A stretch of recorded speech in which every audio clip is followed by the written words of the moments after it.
I know there's been a lot of talk about the fact that when I'm sworn in, I'll be the 60th member of the Democratic caucus, but that's not how I see it.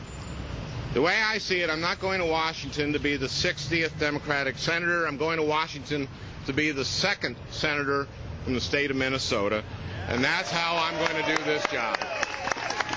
Big news for Democrats today. The Minnesota Supreme Court unanimously ruled Al Franken won the Senate race and should be seated. That means Democrats will have 60 seats in the Senate, a supermajority, first time in 30 years. And I just don't want to hear we don't have the votes again. I mean, it's time, I think, for the Democrats to put it into overdrive. Joining me now is Senator Bob Menendez, chairman of the Democratic Senate campaign, and from the great state of New Jersey. You know what I'm going to say. Senator, does this put the Democrats in a position to be more aggressive with the agenda? First of all, Ed, let me just say congratulations to Senator-elect Franken. It's been the longest recount probably in election history. And Al showed me throughout this process what he's made of. I think the people of Minnesota got to see it, not only in the campaign and in the recount period. And certainly, as he said, he's going to be the second powerful voice for the people of Minnesota in the United States Senate. Look, I think it gives us a tremendous opportunity to move a progressive agenda ahead. It obviously changes the dynamics in the Senate, even though we will continue to see Republicans say no to everything, which means that every single Democratic vote has to be there, there physically to vote.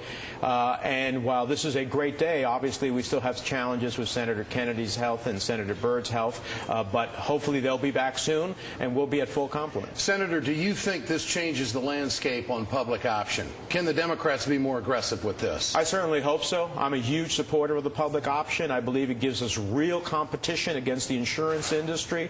And it is just that, an option. But it is an option that can create not only competition but innovation in terms of health care reform. And I think it's critical. And I know, I'm pretty sure, I don't want to speak for Senator-elect Franken, but I'm pretty sure he's one of those who believes that way as well. Do the Democrats go behind closed doors in the caucus and say we don't have the votes? I mean, the American people out there tonight, and we're talking about a major shift here in the House and the Senate. The president won 9 Bush states. He's got a high approval rating. I think a lot of liberals out there in this country are going to say, if you can't get it done now, when are you going to get it done? Well, look, the reality is that we need 60 votes voting and present at any given time, number one.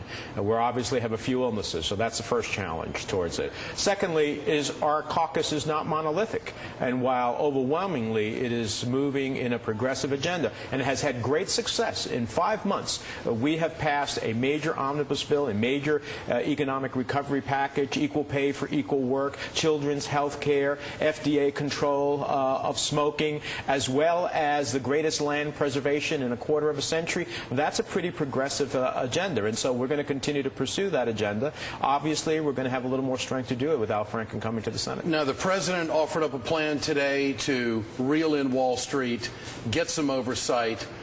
That's what I really think this vote is all about today. This decision today, this really puts the Democrats in a position to make sure the country has some protections that what we went through on Wall Street isn't going to happen again.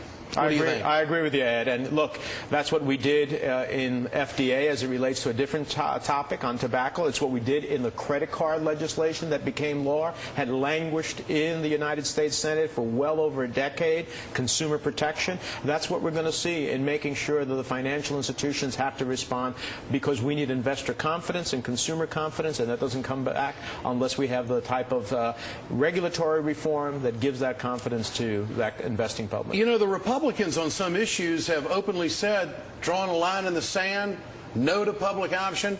The posturing coming out of the White House has been, bipartisanship, let's all get along. Isn't this an opportunity for the administration to go to the firewall on some issues that President Obama campaigned hard on?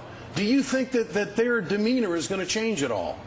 Well, look, whenever we can, we'd love to get the Olympia Soes, the Susan Collins, and others who are willing to join us in common cause on behalf of the American people. But I also think that it gives us the opportunity even to negotiate in a different posture. To the extent that we want to bring some bipartisan votes, it gives us a different dynamic. And how's it put you for 2010? In better shape? That's your business. Well, we still have to work hard in 2010. Midterm elections of the president's party historically means we lose seats. We want to defy that history, and we want to add a couple of votes to this 60 margin because ultimately, whether it's somebody who has a health issue or someone who has a different view as to how we achieve a goal, we want to be able to have that buffer to be able to do it. We've got 18 senators up for re-election in the Democratic caucus, 5 open seats. We're going to pursue them all, and we're going to do it aggressively, and performance is going to be a big part of our success. Senator, keep it up, will you?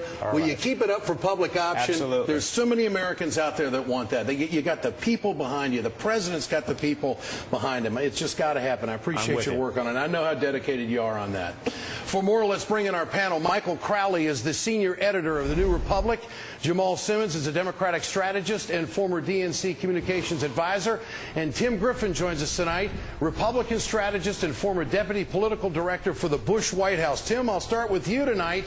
What does it mean for the conservatives now to be looking at the possibility of a filibuster-proof Senate? What do you think? Well, I think the senator hit the nail on the head when he said they've got to have all the votes. And what that's going to do is it's going to put additional pressure on senators from states where Senator McCain did well against President Obama. For example, Senator Blanche Lincoln. She has been able to, on a host of issues, from card check to health care to cap and trade, she's been able to sort of play it coy and not put all her cards on the table. Now she's going to be in a position where I think she will get increased pressure from national Democrats and progressives like yourself to vote with the party. So I think it's going to be really interesting. And you were just talking about 2010. It is going to be interesting to see how this impacts 2010 because what your party, or what the Democrats, what the progressives want on the whole as a party doesn't necessarily bode well for some of the Democrats in southern states that are up for re-election in 2010. Well, it looks like the Republican Party is getting isolated into the South, and that's it. Jamal Simmons, what about this 60th vote? Does this put pressure on the Obama White House to kick it into high drive? What do you think?